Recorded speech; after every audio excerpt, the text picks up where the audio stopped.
Assalamualaikum warahmatullahi wabarakatuh. Perkenalkan kami dari kelompok 2 ingin mempresentasikan hasil proyek kami, yang dimana kami membuat program klasifikasi daun tomat sehat dengan daun yang terinfeksi hama.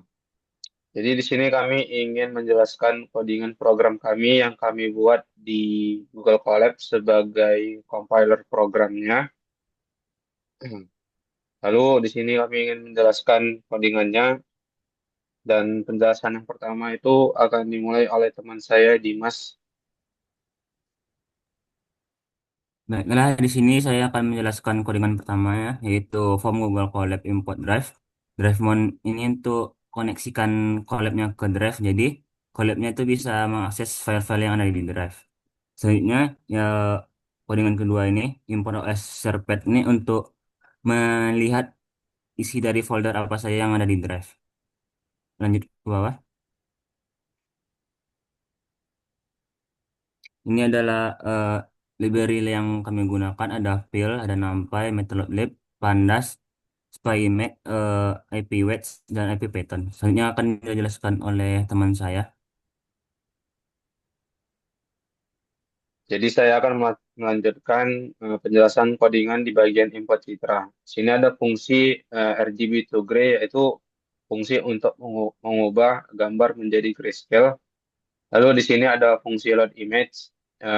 Ini juga fungsi ini fungsi ini bertujuan untuk melakukan downsampling pada gambar yang sudah di load tadi ya, gambar RGB yang sudah di load, maka dia akan melakukan proses downsampling. Nah, downsampling ini artinya mengambil sebagian pixel pada gambar sehingga ukuran dari pixel gambar tersebut berkurang. Sini kami mengambil sebesar 128 pixel pada gambar. Lalu mengubahnya menjadi grayscale. Lalu di sini ada image RGB, image grayscale, dia mengolot gambar dari dataset, lalu akan ditampilkan gambar RGB dan juga gambar grayscale lah. Untuk hasilnya bisa kita lihat di bawah. Oke, apa lagi. Jadi kita masuk ke tahapan digitalisasi, downsampling dan juga kuantisasi. Untuk downsampling tadi sudah kita lakukan di atas. Di sini kita masuk ke kuantisasi. Jadi fungsi kuantisasi image ini bertujuan untuk mengurangi jumlah warna dan tingkat keaguan intensitas dalam citra grayscale. Jadi dalam citra grayscale pixel memiliki intensitas dari 0 hingga 255, nah, atau totalnya 256 level. Jadi ya proses kuantisasi ini menyederhanakan menjadi lebih sedikit level, misalkan hanya 16. Di sini kami menggunakan level 16. Kenapa 16? Agar ukuran datanya lebih kecil, lalu citra menjadi lebih sederhana. Ini sangat diperlukan, ini sangat kami perlukan untuk melakukan klasifikasi daun tomat. Lalu untuk hasilnya akan ditampilkan. Nah, yang sebelah sini adalah hasil dari down sampling dan yang sebelah kanan adalah hasil kuantisasi. Lanjut ke bawah. Lalu di sini kami akan menampilkannya ke dalam bentuk histogram. Lalu image quant ini artinya itu adalah hasil kuantisasi yang sudah didefinisikan sebelumnya. Lalu di sini kami uh, menampilkan hasil histogram sampling dengan rentang 0 sampai 255 dan juga histogram kuantisasi 16 level. Untuk kesimpulan histogramnya bisa kita lihat di bawah. Di bawah. Nah, histogram sampling rentang 0 sampai 255 di bagian kiri. Histogram ini menunjukkan distribusi intensitas pixel asli dari citra grayscale. Untuk rentang intensitasnya itu 0 sampai 255. Terlihat sebagian besar pixel terkonsentrasi pada rentang sekitar 80 hingga 130. Lalu puncak tertingginya sekitar intensitas 100 sampai 110 dengan jumlah piksel sekitar 500-an piksel per level. Jadi distribusinya merupai distribusi normal. Ini menunjukkan bahwa gambar memiliki pencahayaan yang cukup baik tanpa dominasi terlalu gelap atau terlalu terang pada gambar. Lalu untuk histogram kuantisasi 16 level di bagian kanan, bisa kita lihat setelah dilakukan kuantisasi menjadi 16 level, itu setara dengan reduksi dari 256 menjadi 16 tingkat keabuan. Histogram menjadi lebih diskret dengan puncak-puncak yang lebih tajam. Bawah lagi.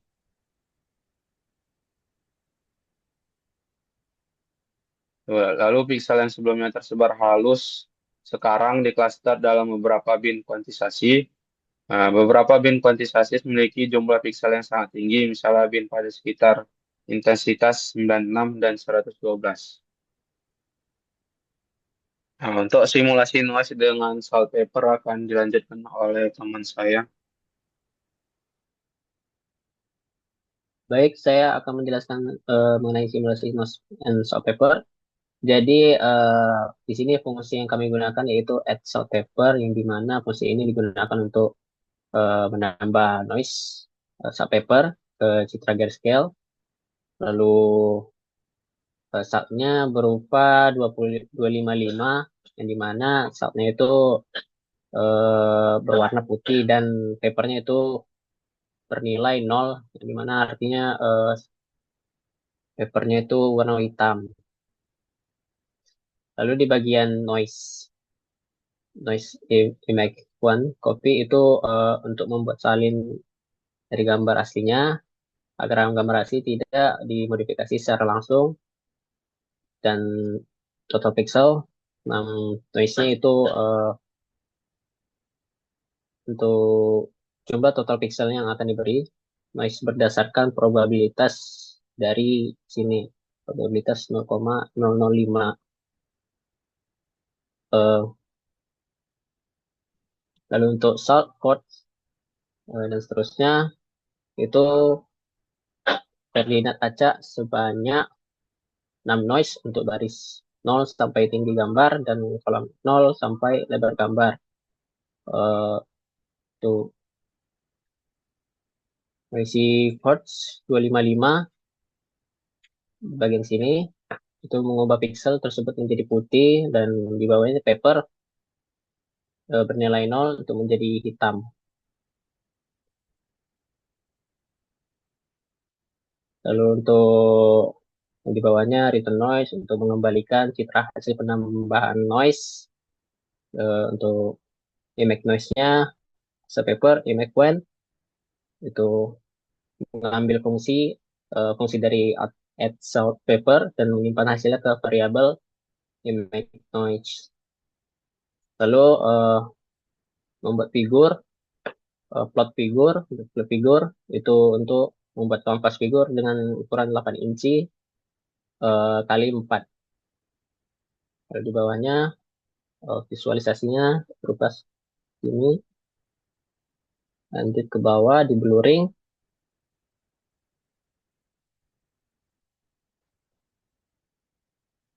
Di blurring menggunakan fungsi median filter, yang dimana fungsi ini melakukan filter median pada citra Micwan dengan ukuran kernel tertentu 3 kali 3. Lalu pada pad kernel size itu untuk menentukan ukuran padding berdasarkan ukuran kernelnya. Untuk pad sama dengan NP pad itu untuk menambahkan padding pada tepi gambar.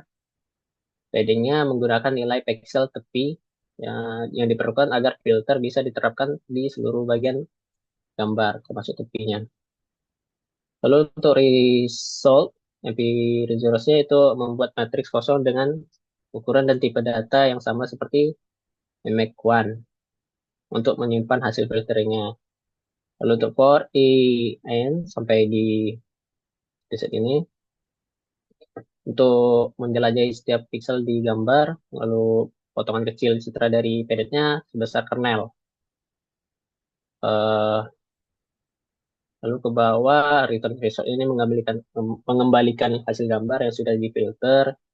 Lalu image blur ini menerapkan fungsi ke gambar yang mengandung noise. Langsung di bawah ini untuk menampilkan visualisasinya dan hasilnya akan seperti ini.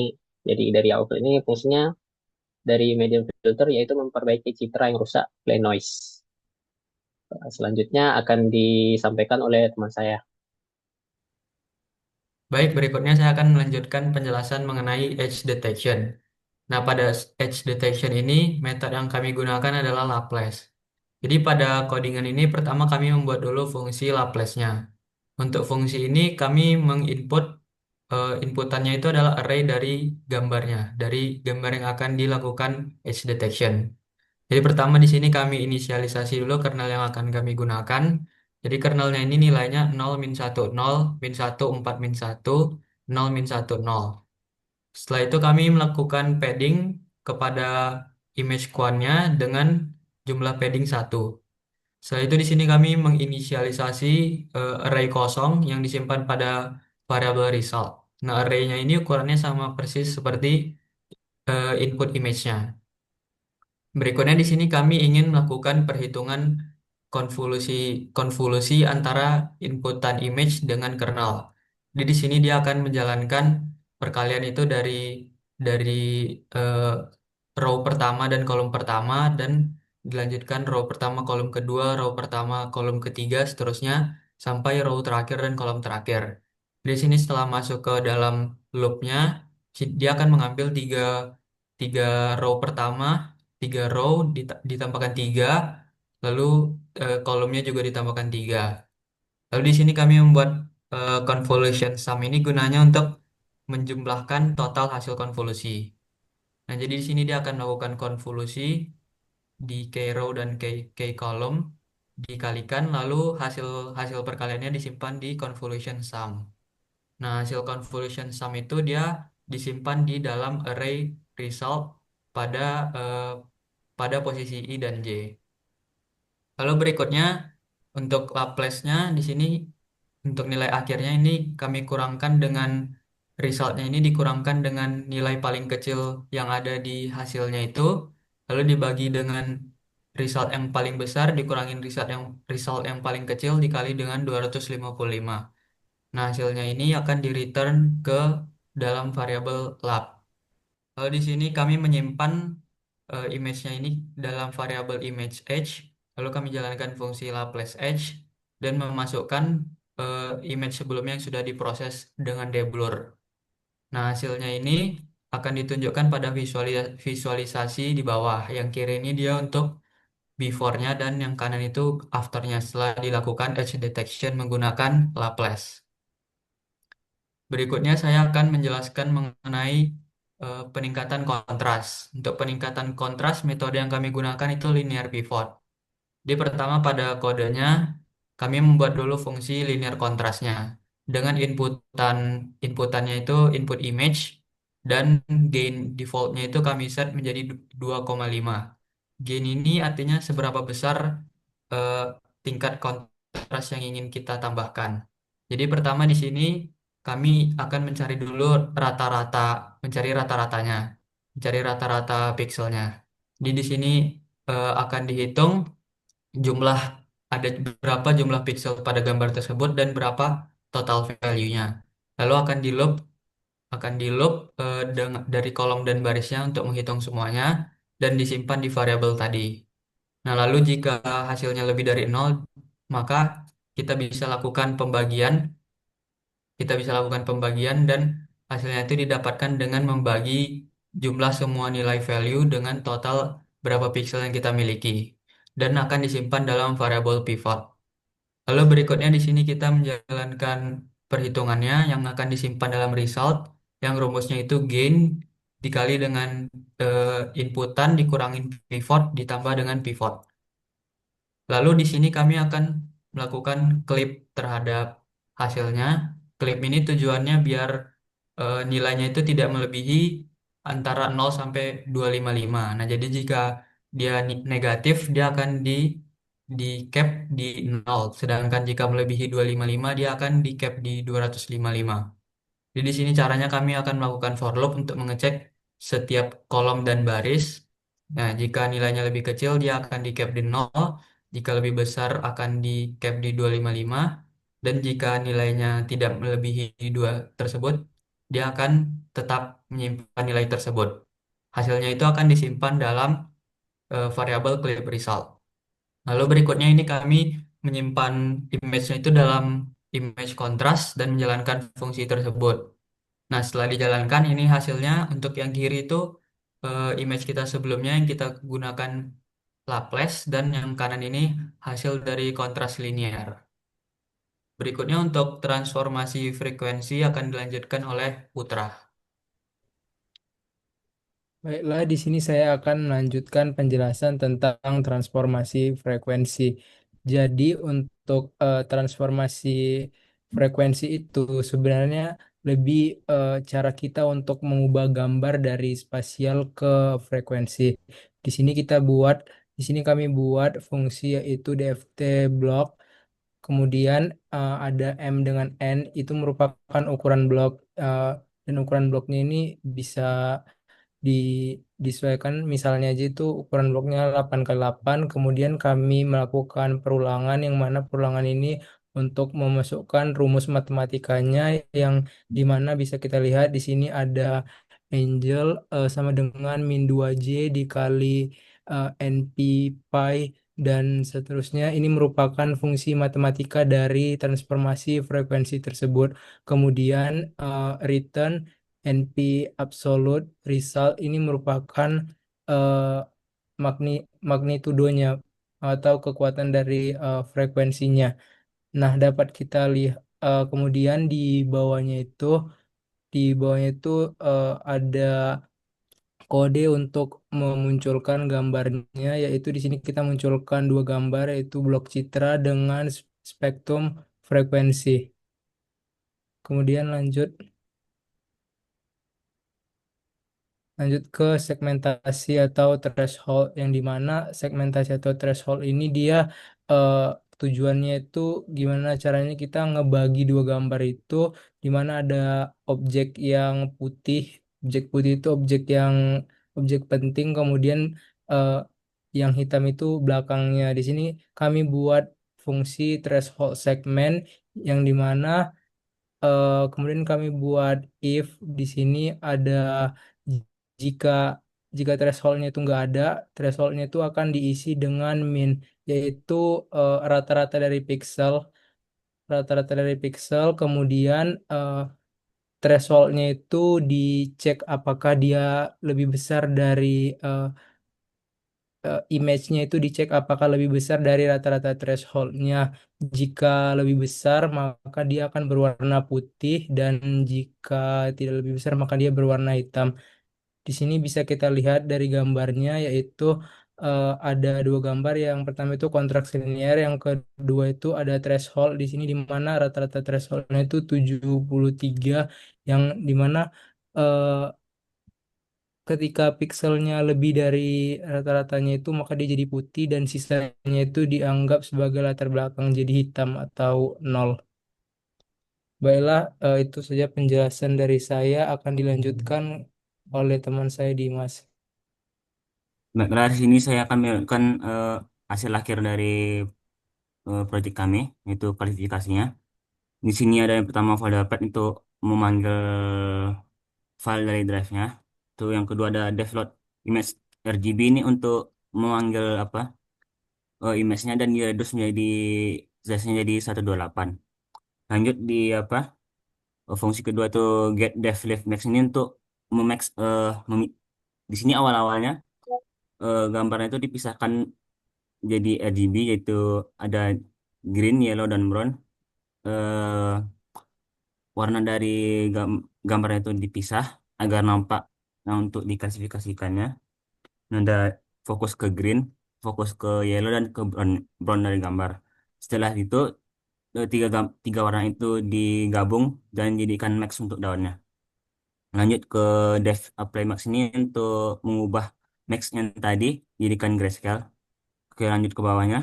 Quantis ini untuk menurunkan level dari gambarnya jadi 16. Oke, lanjut ke bawahnya itu median filter. Di sini untuk menambahkan padding dari gambarnya agar bisa memproses dari pixel di tepi-tepi gambarnya. Oke, lanjut ke ini Laplace. Menerapkan Laplace pada gambarnya jadi tepi-tepi dari gambar itu lebih tajam. Di sini adalah selanjutnya di sini ada depth normalize. Jadi normalize ini untuk menormalkan hasil dari Laplace-nya agar berada di rentang 0 hingga 255. Jadi tidak ada pixel yang berada di luar itu. Selanjutnya, linear contrast ini untuk meningkatkan hasil dari Laplace tadi agar lebih tajam. Lanjut ke threshold ini untuk menentukan batas dari klasifikasinya. Oke, lanjut lagi clean segmentation ini untuk menghapus titik-titik kecil yang mengganggu dari untuk proses klasifikasinya. Oke, lanjut ke proporsi ini. Untuk di sini ini fungsinya untuk menghitung seberapa besar warna hijau dari gambarnya. Fungsi ini nanti dipanggil ke apa? Klasifikasinya untuk thresholdnya, ambang batas untuk penentuannya. Lagi lanjut ke ini depth classification-nya. Ini untuk menentukan apakah daun itu sakit atau tidak. Jadi yang pertama di sini ada infeksi parah, yaitu jika area yang terinfeksi itu lebih dari 25% dan kehilangan pigmen hijaunya itu sekitar lebih dari 70%. Untuk infeksi sedang itu area yang sakitnya ada 12%. Untuk kehilangan pigmen hijaunya ada 45%. Untuk infeksi rendah itu ada area infeksinya 5% dan untuk area kehilangan pigmen hijaunya itu 25%. Untuk gejala dininya itu ada di 2% dan 10%. Selebihnya di bawah dari 2 atau 10 terlihat sehat. Nah, di sini ada fungsi depth predict ini untuk menampilkan dari keseluruhan gambar yang sudah kita proses tadi. Ada RGB-nya, ada max down-nya, ada image gray-nya, ada image kuantitasasinya, ada image median filter, hasil normalize, ada hasil linear contrast, ada hasil threshold, dan ada hasil threshold segmentation dan clean-nya. Terus lanjut ini untuk area sakit, total area, persen tidak hijau dan status ini untuk menampilkan hasil klasifikasinya. Selanjutnya ini ada show show if shows plot ini untuk memanggil deklarasi yang sebelumnya. Dan ini return ini untuk menampilkan fungsi sebelumnya juga. Lanjut ke bawahnya itu uh, live list ini untuk memanggil gambarnya itu bisa JPG, JPE, JPG, JPEG, dan PNG. Jadi ketiga gambar ini bisa dipanggil. Misalnya file dropdown itu untuk memilih gambar dari drive-nya. Kalau untuk upload, which ini untuk mau upload dari lokal dari laptop kita. Untuk bad predict ini untuk memprediksi gambar kita. Untuk save ini meng-save hasil-hasil dari klasifikasi kita ke CSV. Dan button access ini untuk selesai atau exit dari programnya. Selanjutnya ada dev predict click ini untuk klik-klik yang tadi ada 4 digit tadi.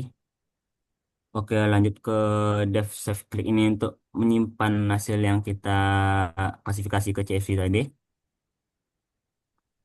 Ini exit clicknya agar bisa di exit.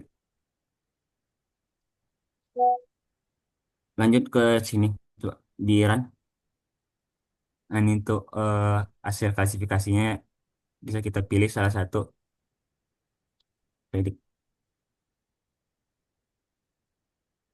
Di sini dapat terlihat hasilnya karena daunnya terlihat sehat, maka hasil klasifikasinya juga mengatakan apa daunnya terlihat sehat. Coba contoh yang lain.